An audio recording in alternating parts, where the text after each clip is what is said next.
Hello and welcome to the video. I'm Brenna and this is Abby, and we have been living and traveling in our van for 3.5 years now in Australia. And I've been doing YouTube for a couple of years now, and it has been brought to my attention by a few people that there are things I've said on a video that they can't find.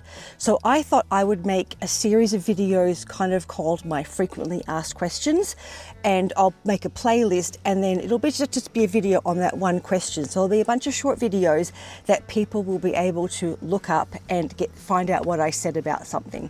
So this is the first one, and I'm going to talk about my 3 tips for starting van life. I get asked this question quite a lot in comments and on both the live streams I've done.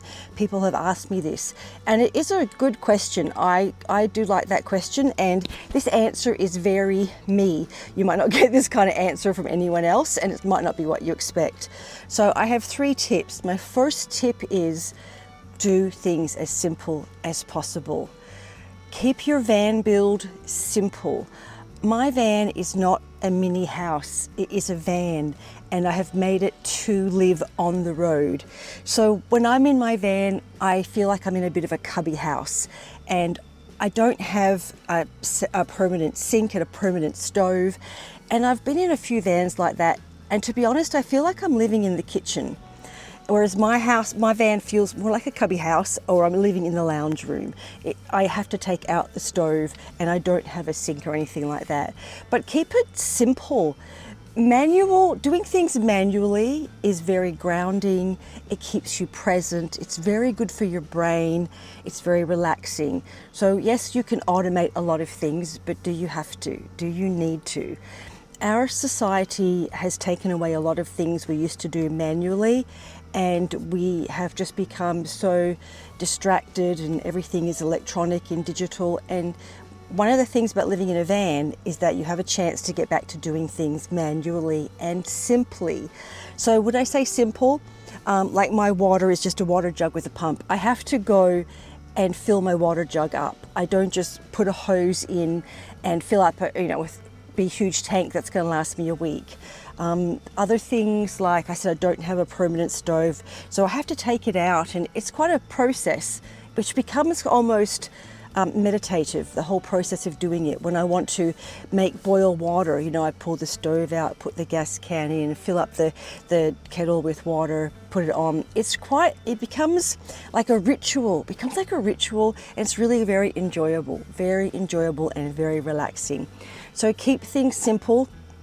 Have a hobby that doesn't require electricity or power.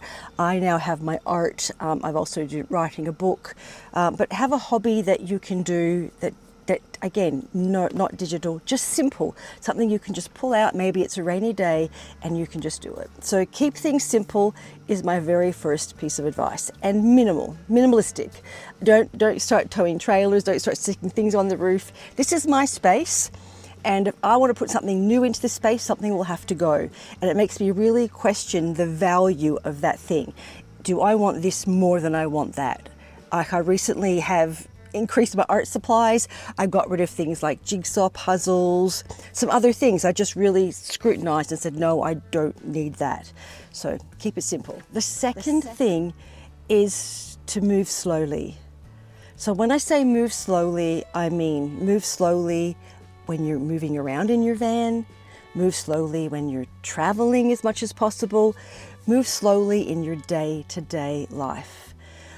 I just came back from spending a few days in, I call it the city, which it's the suburbs, but in civilization. And the first thing that always hits me is how fast moving everybody is. Everybody is in a hurry. They're just running around, they're in a hurry, nobody's smiling. And when you live in a van, you have a chance to just do things slowly. You kind of have to move around the van slowly because there's not a lot of space, and you'll trip over or hurt yourself or bang your head on something. So move slowly. When you're doing things in the van, move slowly. When you're traveling as much as possible, I try and move slowly. Sometimes there's times when I have to go faster, I've got to be somewhere, but just embrace the slowness of life. Life should be slow and simple. It's just so good for your soul and your spirit, just to move slowly and be present and take in what you're doing. Really think about what you're doing. My third piece of advice, which I learnt early on in van life, and since I adopted this thought process, my life has just become so much more enjoyable. So it is, do not compare one place to another. So early on I had an experience where I was at this absolutely fantastically amazing campsite, and at the moment I can't even remember which one it was. And I was just thought, oh, this is fantastic, and the next one's going to be amazing. And I got to the next one, it's to fly, and I was comparing it to the one before, and I was very disappointed. I was really disappointed and go, oh, this isn't very good. This isn't nice. And I came to realize that each place has its own thing that it offers you, and do not compare one place to another, whether it's a town or a site you're looking at or camping. Just accept what each place has to offer you. Each place has its unique beauty, its unique services. Just embrace what each place has and you will be very happy. And this is good just for life. Don't compare, don't look back, don't look forward. Really enjoy where you are at the moment and just really embrace it. So at the moment I'm in a campsite and I'm actually camped on bitumen. It's an old tennis court. And normally most people will go, oh, that's not very nice. And there is like a more grassy, bushy area over there. But when I came in last night, it was raining. And I'm grateful to have bitumen because it means mud's not going to come into my van when I'm going in and out of my van in the rain. So very grateful to have the bitumen. It also makes it easier to get level. So there's lots of things. There's also no ants over here.